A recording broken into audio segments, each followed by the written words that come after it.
अस्सलाम वालेकुम वरहमतुल्लाहि वबरकातुहू। स्टूडेंट्स, कल हमारी एक मीटिंग हुई थी पेशावर बोर्ड में चेयरमैन साहिब और कंट्रोलर और डिप्टी कंट्रोलर साहिब के साथ, और मीटिंग में 3 पॉइंट्स का एजेंडा था। फ़र्स्ट पॉइंट हमारा ये था कि इस साल यानी 2023 के बोर्ड के सालाना इम्तिहान में ई मार्किंग होगी 4 मज़ामीन के। 4 सब्जेक्ट्स है, फ़िज़िक्स, केमिस्ट्री, इंग्लिश, उर्दू। ये 9th क्लास के लिए भी है और 10th क्लास के लिए भी है।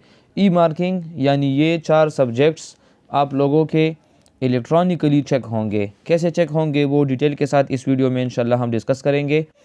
और सेकंड पॉइंट एजेंडा ये था कि इस साल सिर्फ 9th क्लास के लिए SLO बेस पेपर आएंगे और वो भी सिर्फ 4 मज़ामीन के लिए होंगे। SLO यानी स्टूडेंट लर्निंग आउटकम्स के हिसाब से पेपर बनेगा, और SLO पर मैंने सेपरेट एक वीडियो बनाई है, आप लोग उसको देख सकते हैं। लेकिन यहाँ पर मैं सिर्फ आप लोगों को हिंट्स दे देता हूँ कि SLO से क्या मतलब उन्होंने लिया है, ठीक है। सो स्टूडेंट लर्निंग आउटकम के मुताबिक जब पेपर आप लोगों का अभी इस साल एग्ज़ाम में आएगा तो आप लोगों ने क्वेश्चन को वो एक्सरसाइज के एंड में जो होते हैं उसको एज इट इज़ याद नहीं करना होगा, बल्कि आपने पूरे चैप्टर को, तमाम टॉपिक्स को कंसेप्चुअली स्टडी करना होगा, ताकि अगर वो क्वेश्चन के नेचर को चेंज भी कर ले तो आप लोगों को कोई कन्फ्यूजन नहीं होनी चाहिए। अभी क्वेश्चन का नेचर चेंज करने का मतलब क्या है?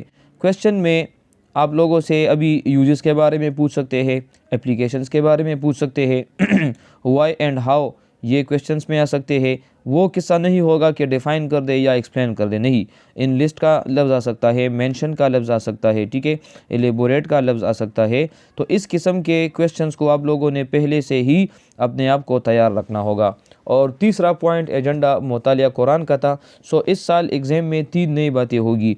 एक इलेक्ट्रॉनिक मार्किंग होगी और SLO बेस पेपर होगा, और मुतालिया कुरान भी इस साल आप लोगों के सब्जेक्ट्स में शामिल होगा। तो चले अभी हम शुरू करते हैं। इस वीडियो में हमारा जो मेन टारगेट है वो ये है कि आप लोगों के जो 4 सब्जेक्ट्स इलेक्ट्रॉनिकली मार्क होंगे उसका आंसर शीट भी डिफरेंट होगा। So how to attempt this sheet, आप लोगों ने इस आंसर शीट को कैसे अटेम्प्ट करना होगा यह मैं आपको डिटेल के साथ अभी इसके बारे में समझा देता हूं।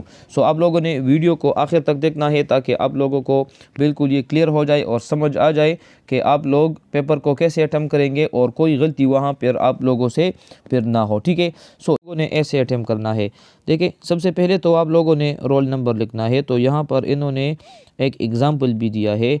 मिसाल के तौर पर अभी आप लोगों का यहाँ पर देखिए, मैं ये इसको दिखा देता हूँ। ये अगर आप लोगों का रोल नंबर है 207419, तो आप लोग पहले यहाँ पर अपना रोल नंबर लिख देंगे। रोल नंबर लिखने के बाद अगर 2 है स्टार्ट में तो यहाँ 2 को शेड कर ले, 0 है तो 0 को शेड कर ले, 7 है तो 7 को शेड कर ले, 4 है तो 4 को शेड कर लेंगे।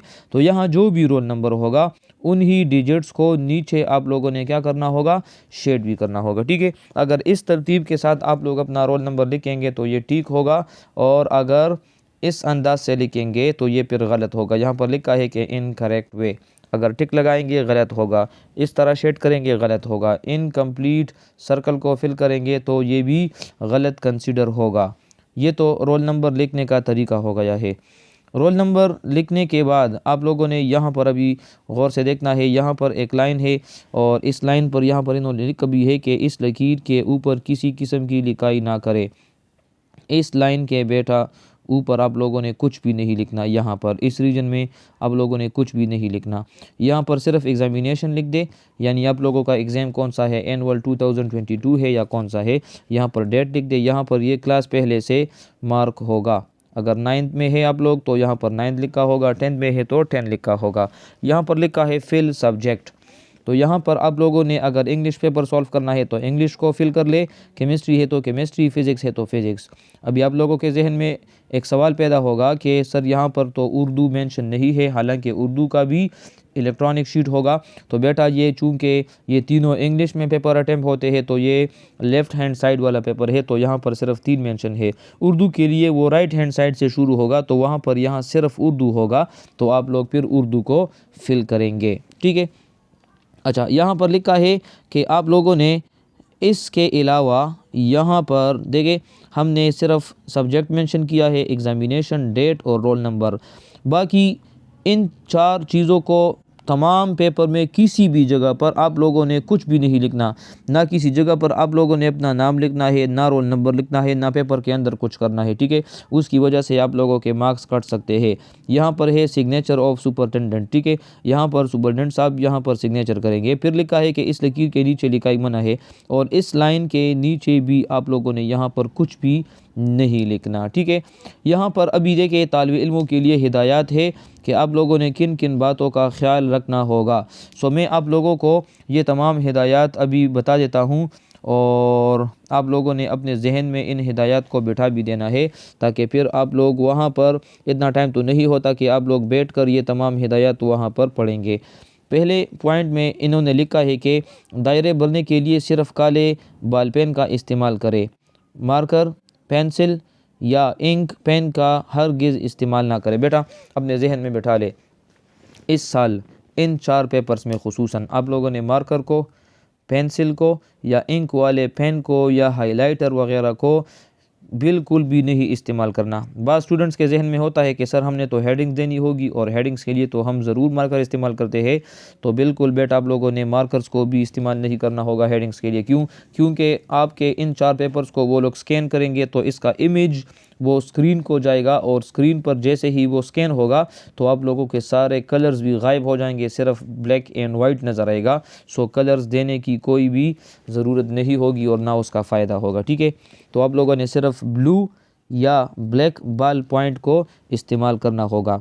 सेकंड पॉइंट में लिखते हैं कि रोल नंबर को मुख्तस करदा जगह पर आदाद की सूरत में लिखे और उससे मुंसलिक दायरे भरे। वो मैंने समझा दिया है कि आप लोगों को रोल नंबर यहाँ पर भी लिखना होगा और दायरों को भी फिल करना होगा, सिर्फ वहाँ ऊपर रोल नंबर की जगह पर, ठीक है।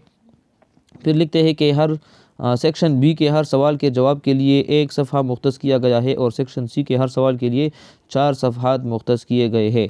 अच्छा बेटा इस पॉइंट को भी जहन में बैठा ले। शॉर्ट क्वेश्चंस के लिए सिर्फ एक पेज इन्होंने ये छोड़ दिया होगा, तो आप लोगों ने सिर्फ वहाँ पर जवाब लिखना होगा। दूसरे सफ़े में आप लोग शॉर्ट क्वेश्चन को नहीं लिख सकते, और लॉन्ग क्वेश्चन के लिए 4 सफ़े है। मैं नीचे आप लोगों को अभी ये बता दूँगा तफसील के साथ। पॉइंट नंबर 4 है कि हर सवाल का जवाब उसकी मुख्तस जगह पर लिखेंगे। वो मैं अभी आप लोगों को बता दूंगा, दिखा भी दूंगा। किसी भी सवाल का जवाब उसकी मुख्तस करदा जगह से ज़्यादा नहीं होना चाहिए, ठीक है।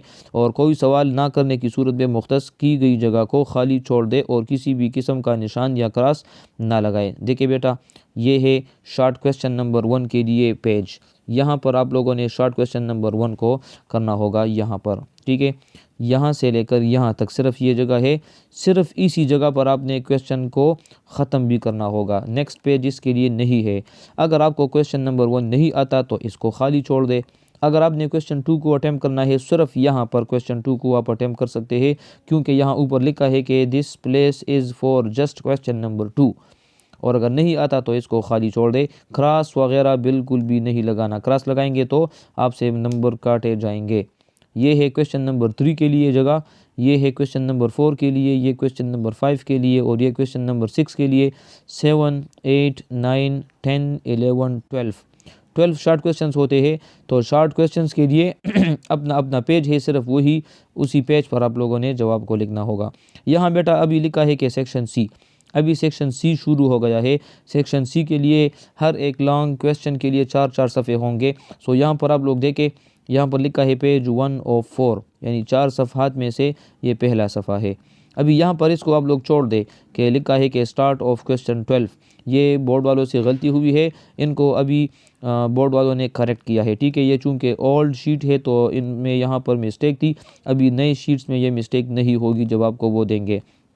यहाँ से आप लोगों का लॉन्ग क्वेश्चन नंबर 1 शुरू हो जाएगा। सो ये भी इसको आप लोग भर लेंगे, फिर यहाँ पर भी आप लोग इसको भर देंगे, ठीक है। यहाँ पर भी आप लोग इसको भर देंगे और यहाँ भी आप लोग इसको भर लेंगे। तो अभी देखिए 4 और 4 हो गया। तो ये 4 सफ़हात लॉन्ग क्वेश्चन नंबर 1 के लिए थे। अभी यहाँ से लॉन्ग क्वेश्चन नंबर 2 शुरू हो जाएगा, उसके लिए भी 4 सफ़े है। So this is page number 1, this is page number 2, this is page number 3 and this is page number 4, ठीक है। तो यहाँ आपका लॉन्ग क्वेश्चन नंबर 2 ख़त्म हो जाएगा और फिर इसी तरह लॉन्ग क्वेश्चन नंबर 3 भी आप लोग इसको सॉल्व कर लेंगे, ठीक है। बेटा आप लोगों ने एक और भी इम्पोर्टेंट पॉइंट है कि लाइन को नहीं छोड़ना, बीच में बाज़ बच्चे एक एक लाइन को छोड़ देते हैं और एक एक लाइन में लिखते हैं। यहाँ पर ये पॉइंट आप लोग अभी देख भी लेंगे। देखिए यहाँ पर लिखा है कि जिस पेज पर आपने कुछ नहीं लिखना, क्वेश्चन नहीं आता, उस पर क्रॉस ना लगाए बल्कि खाली छोड़ दे। जवाबी कापी का कोई भी सफ़ा पढ़ने की ममानियत है। आपने किसी भी पेज को पढ़ना नहीं है, ना फोल्ड करना है, फिर वो ऑनलाइन चेकिंग में मसला होगा। इम्तिहान के आखिर में जवाबी कापी को निगरानी हम इम्तिहान के हवाले कर दें। पेपर आप लोगों का ख़त्म हो जाए तो वहाँ जो भी टीचर खड़ा होगा उसको आप लोग दे देंगे। किसी भी किस्म के इबहाम की सूरत में निगरानी इम्तिहान से रब्ता करें, और अगर कोई क्वेश्चन है, कोई इशू है, मसला है तो आप लोगों से पूछ सकते हैं, लेकिन क्वेश्चन नहीं पूछने के सर इसका जवाब क्या है वो आपको फिर नहीं बताएंगे, आपने ख़ुद जवाब लिखना होगा। और इसके बाद है पॉइंट नंबर 10 आखिरी, कि जवाब लिखते हुए लाइन छोड़कर मत लिखे। वही पॉइंट जो मैंने अभी आपको रिपीट किया है कि आप लोगों ने यहाँ पर देखें, अगर यहाँ पर आपने जवाब लिखना है तो हर एक लाइन में आपने लिखना होगा, एक एक लाइन को नहीं छोड़ना आप लोगों ने। अगर आप लोग एक एक लाइन को छोड़ेंगे तो आपका जवाब फिर इस एक पेज पर नहीं आएगा, और जब नहीं आएगा तो आपको फिर उस सवाल के टोटल यानी पूरे नंबर भी नहीं मिलेंगे। ठीक है, सो ये हमारा इलेक्ट्रॉनिक शीट था, ई मार्किंग जिसको हम कहते हैं। ठीक है, ई शीट है, तो इसको मैंने तरतीब के साथ और बहुत डिटेल के साथ समझा दिया है, और अभी उम्मीद है कि इसमें आप लोगों को कोई भी कन्फ्यूजन नहीं होगी, और पेपर में आप लोग इंशाल्लाह बहुत तसल्ली के साथ और इत्मीनान के साथ इस पेपर को आप लोग हल करेंगे। ठीक है, अगर आप लोगों के कोई भी क्वेश्चंस है पेपर के हवाले से या किसी भी किस्म के हवाले से क्वेश्चंस है तो आप लोग कमेंट के सेक्शन में मुझे बता सकते हैं, और मैं इंशाल्लाह कोशिश करूँगा कि आप लोगों के तमाम क्वेश्चन का आंसर आप लोगों को दे दूँ। ठीक है, अपना बहुत बहुत ख्याल रखना। अल्लाह हाफिज़ and thank you so much.